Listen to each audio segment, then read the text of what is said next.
شروع اللہ کے نام سے جو نہایت مہربان اور رحم فرمانے والا ہے۔ یہ لوگ کس چیز کے بارے میں پوچھ گچھ کر رہے ہیں؟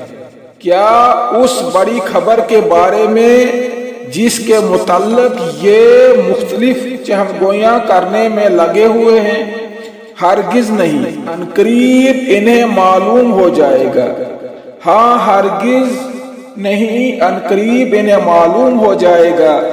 کیا یہ واقعہ نہیں ہے کہ ہم نے زمین کو فرش بنایا اور پہاڑوں کو میخوں کی طرح گاڑ دیا اور تمہیں مردوں اور عورتوں کے جوڑوں کی شکل میں پیدا کیا اور تمہاری نیند کو باعث سکون بنایا اور رات کو پردہ پوش اور دن کو معاش کا وقت بنایا اور تمہارے اوپر 7 مضبوط آسمان قائم کیے اور ایک نہایت روشن اور گرم چراغ پیدا کیا اور بادلوں سے لگاتار بارش برسائی تاکہ اس کے ذریعے سے غلہ اور سبزی اور گھنے باغ اگائیں۔ بے شک فیصلے کا دن ایک مقرر وقت ہے، جس روز سور میں پھونک مار دی جائے گی، تم فوج در فوج نکل آؤ گے اور آسمان کھول دیا جائے گا حتیٰ کہ وہ دروازے ہی دروازے بن کر رہ جائے گا اور پہاڑ چلائے جائیں گے یہاں تک کہ وہ سیراب ہو جائیں گے۔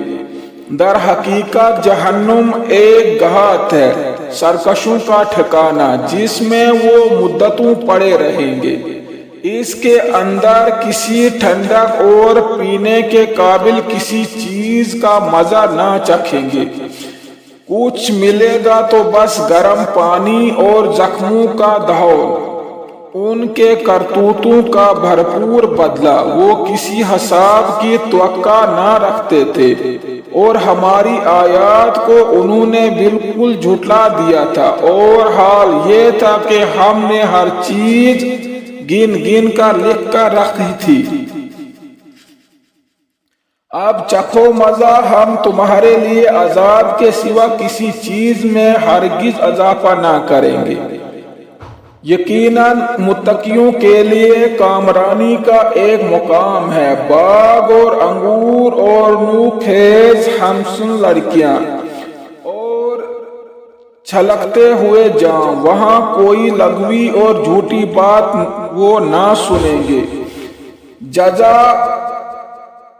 اور کافی انعام تمہارے رب کی طرف سے، اس نہایت مہربان خدا کی طرف سے جو زمین اور آسمانوں کا اور اس کے درمیان کی ہر چیز کا مالک ہے، جس کے سامنے